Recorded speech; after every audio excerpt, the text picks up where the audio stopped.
Tetsuya Nomura. To some, he's a messiah, creating one of the best video game franchises, and to others, well, he's a devil, a shitty storyteller, and the only thing he does good is drawing. But which one is he really? And why do the fans feel this way about him? Well, let's find out today in this video.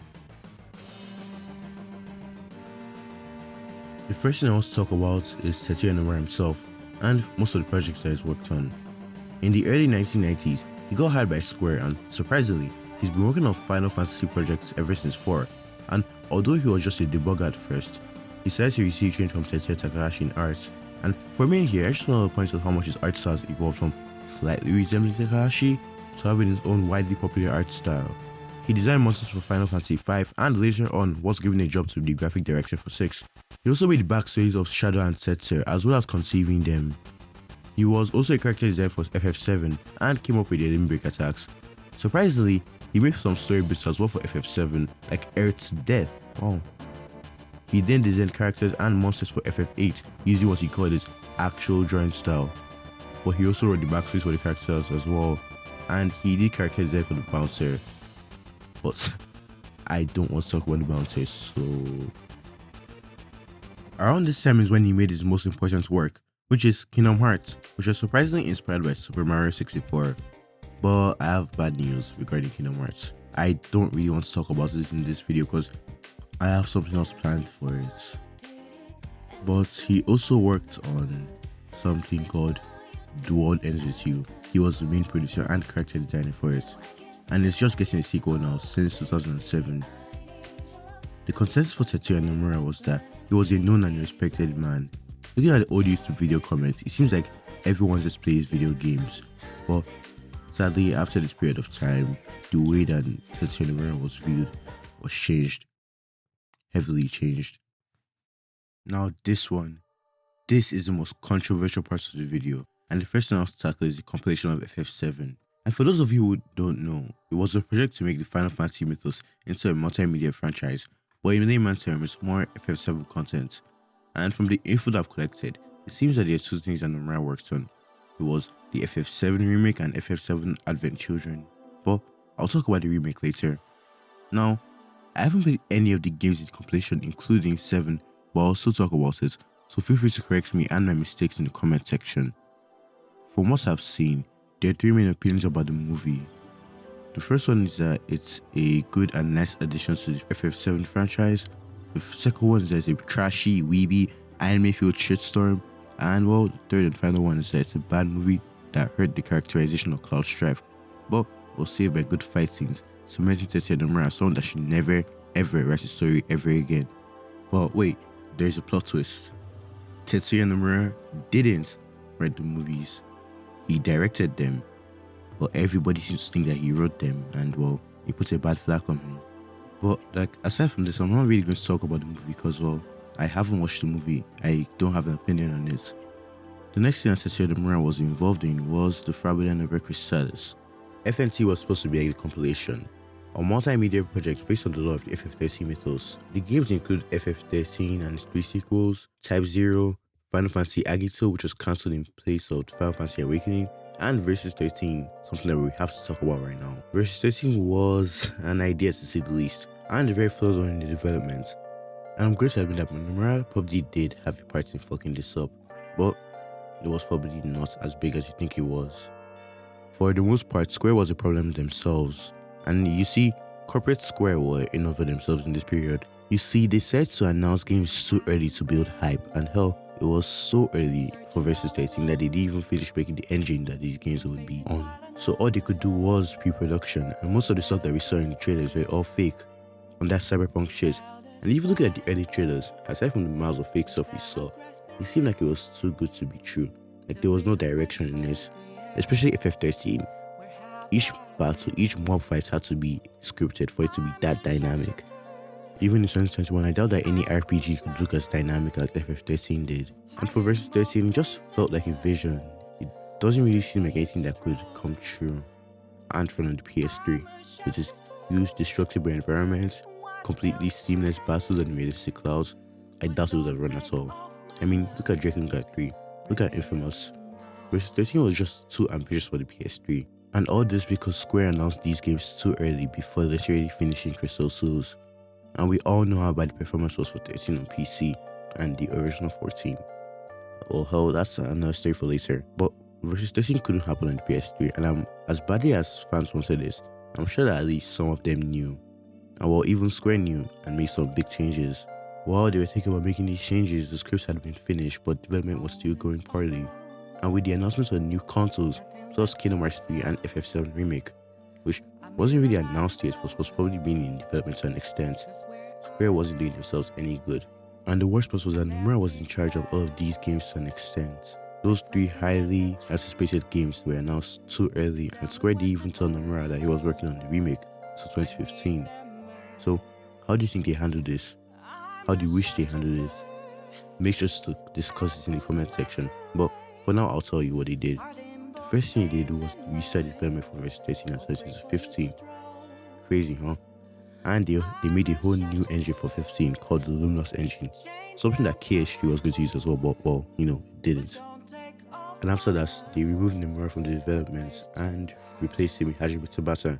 And no, not because Nomura was a shitty director or something like that, but because he had so many projects to be working on at the same time, and Square had to get him out so he could focus on KH3. The news for the restart was shown in TGS 2013, and wow, the trailer really seemed like a mixture of Nomura and Tabata's vision. And honestly, I kind of prefer this version more than anything that we got. There's just something about it, And I can't speak about the whole game because I only played so far, but the combat doesn't look as good as it does here.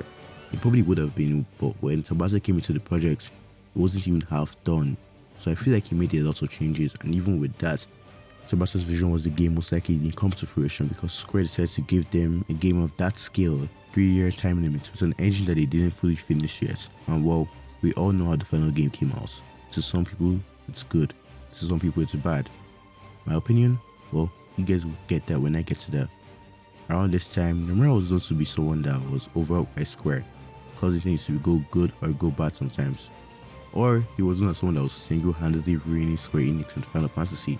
And on the other spectrum, others are hating on Tabata, saying that he ruined Nomura's perfect vision for the game, which honestly I doubt that any of them would have reached the fans' extremely high expectations of the game. Now, this is the latest chapter of Nomura's career, and Nomura is known as a hack to some, a god to others, and me, well, I just love stuff. And now, I actually want to talk about his latest entry in the compilation, which is Final Fantasy VII Remake. Now, the first hint of a remake was the E3 tech demo for the PS3, and wow, that caused a lot of speculation for the fan base for its 7 remake, but Square quickly shut that down, and honestly, it's kind of funny how many times rumors were sparked because of this or that reason, but Square kept shooting them down until they finally announced that they might think of a remake, which in Square terms is that they were planning things out. And well, in 2015, the remake was finally announced, causing a bunch of fans to lose their collective shit and make expectations bigger than it itself. And the funny part is, no one told Nomura was going to be directing it. And before you continue, please go to the dictionary and check the difference between a director and the writer, because some people, most people don't know what they mean.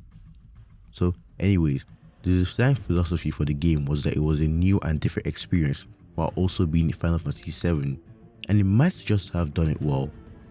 And in the beginning, Square outsourced the development to multiple studios including Cyber Connect 2, a company mostly known for Naruto Storm games, Dot Hack, Ashura's Wrath, and Dragon Ball Z Kakarot, and also a new Demon Slayer game. And having played some of their games, they all feel like all-style no substance games. I'm mostly talking about Storm and Dragon Ball Z Kakarot. So it's kind of weird that they outsourced it to them, especially since FF7 is one of the most popular video games. And the only other game I have in knowledge of Cyberpunk working on with Square was a mobile game called FF7 G-Byte, just a mobile game. And sadly, they cut them out of development entirely. Probably because they weren't satisfied with the game and they didn't even give them any credits when the game came out. And honestly, not a lot of important things happened between development, aside from some promotional material showcasing Cloud next to a one-winged angel Sephiroth. But then comes 2019 and the PlayStation State of Play. It showcased the trailer and also confirmed that it would be episodic, and well, fans did not like this. And honestly, I don't really get why they didn't like this.